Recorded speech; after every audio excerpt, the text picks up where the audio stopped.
As a Filipino who grew up not really being exposed to Filipino content, and I haven't really been interested because of the general movie concepts I've seen from Filipinos just not being the type of movies I want to watch, and something that has never really interested me. But as I grew up, I kind of started to appreciate Filipino filmmaking more because I stumbled onto stories that were actually very interesting and made with ambition and passion.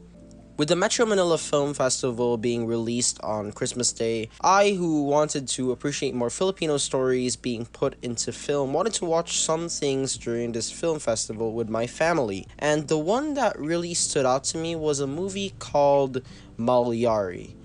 So I did some research on what the movie was about, and I came to the point of basically knowing that Mallari is about the first ever serial killer in the Philippines, Father Severino Mallari, who was a parish priest in the 19th century who reportedly murdered 57 people to aid his ailing mother. And that was all I knew. I didn't watch the trailers, and when I watched the movie with only that information in mind, man, I was very, very surprised with what I got from the movie. There's a very neat take in which the studio approaches the story. In the movie, they use that story as a foundation, but add a twist to it by making the movie three timelines with three different characters and somehow connecting them by adding a time travel aspect with two of the three characters. Now, if you ask me, that is a crazy ass concept, and it seems like a very hard thing to pull off, I know. And if you were to ask of my opinion, if they pulled it off, making such an ambitious and crazy ass concept, I would say yes, for the most part.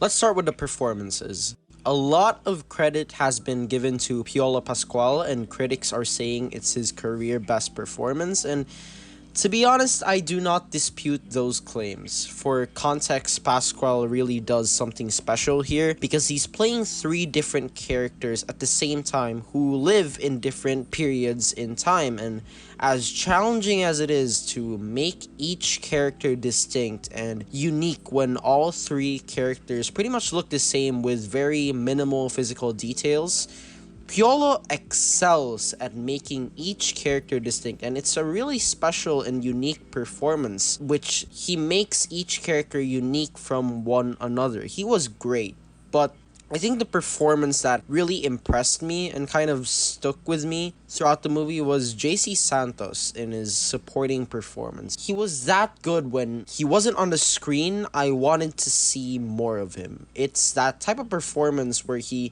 exhibits multiple emotions in just facial expressions alone, and you don't really know what his character is thinking, but JC does enough and a lot at the same time by giving you an idea using his facial expressions alone.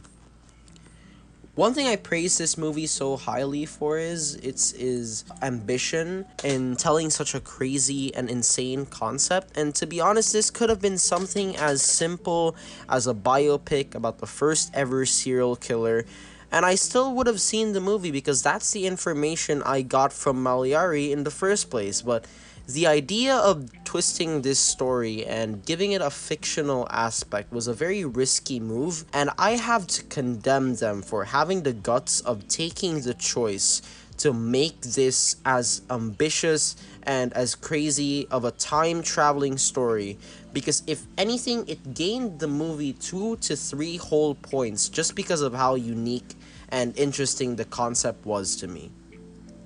For the cinematography, I have to say there are some really cool camera work here with clear thought and ambition being put towards them, and it's how the camera moves that really surprised me.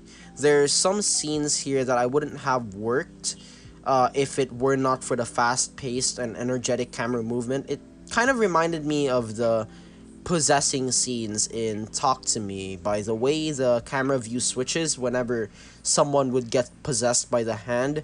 There's a dancing scene in this, and man, it has some of the greatest camera work I've seen all year. It gives that very eerie feeling that wouldn't have been gotten if it weren't for the eccentric and very fast-paced camera movement. They really took some brave and bold decisions here that worked out in the end.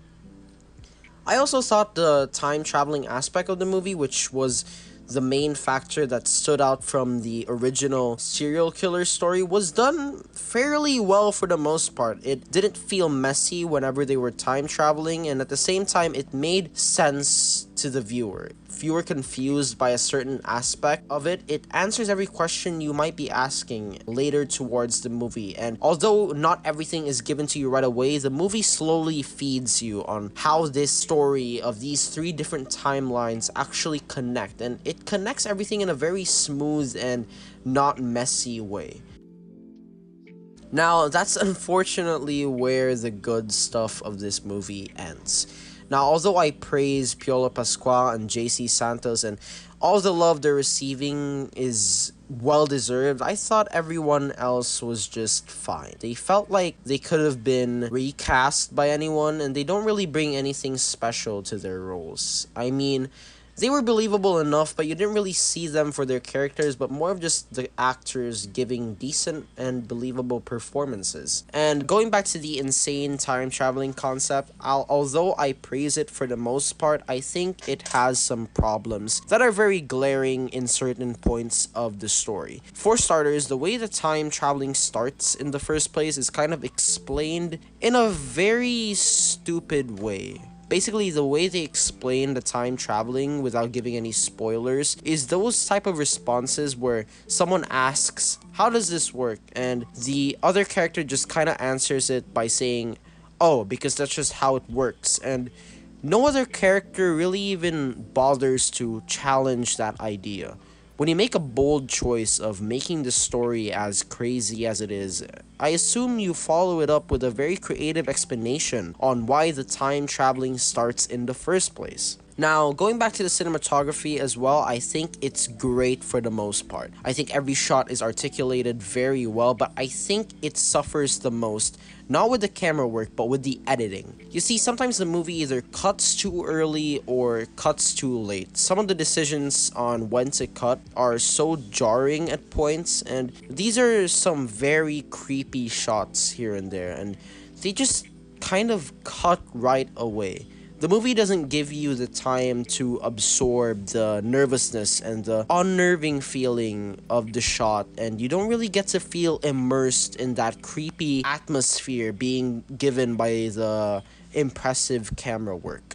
And that brings me to the horror aspect of the movie. Now, this is apparently being advertised as a horror movie. I saw the trailer earlier. Apparently, that's what the trailer is giving. And I have mixed feelings about the horror aspect in the movie. Although there are some genuinely creepy scenes in here, like some cult chanting scenes and a dancing scene that I talked about earlier, and although those scenes are phenomenal, they don't really embrace that outside of the comfort zone. You see, they kind of stay safe and embrace the standard formulaic jump scare horror, and it kind of disappoints you because they sometimes step out of the comfort zone and they do it well, but sometimes they just retract and are kind of afraid to do more of that. There's also kind of a needless and useless aspect of the jump scares in the movie. You see, when you find out the entire story and how everything connects, they don't really contribute to anything, and they just kind of feel like pranks and have been put there for the sake of having a horror aspect to feed to the audience. There's also a CGI scene in here that they don't even try to hide, and it looks horrible. And that kind of leads me to the final part of this review, which tackles the most disappointing part about the movie. And to me, that was the ending. I really did not like the ending. The first act kind of does a great job of entering into this mysterious atmosphere, and the second act follows up the first act by doing a great job maintaining that atmosphere. But although it has some few unnecessary scenes in here with some very glaring issues in the screenplay with some very over the top and cheesy dialogue, other than that, I felt like the second act flowed as well as it could have, and to be honest, it was still done great. And by this point in the movie, I thought the movie was around an 8, or even going to the potential of being a 9 out of 10. But when the ending hit, Man, I was disappointed. Again, I can't really give out any spoilers, but all I can say is the main character doesn't really develop from himself in the beginning. You start to see him progress during the second act, and you kind of appreciate the decisions he makes, but he makes decisions at the end of the movie that kind of make that progress that he undergoes from the second act to the first act even kind of pointless. The ending kind of throws the choices being made by the characters away, and the ending was definitely the aspect of the movie that really held this back from being a home run for me. And with those complaints, do I still recommend the movie? Yes, definitely. I definitely think this movie is some of the most ambitious Filipino filmmaking I have seen in a long time, and I urge you to go see this in theaters right now. If you're Filipino, watch this in theaters so we can get more Filipino stories of this sort, because we need more quality Filipino content. Now, if you're from outside the Philippines, I think majority of the people who've seen my older videos are. I'm sure this will hit streaming soon, and I suggest you to watch it when it comes out if it interests you in any way. Now, even though this movie had some very glaring issues that held this back from being a home run, you definitely can't deny that this was a film filled with ambition, risk-taking, amazing choices being done, and some passionate people behind it. And I'm giving Mallari a 7 out of 10.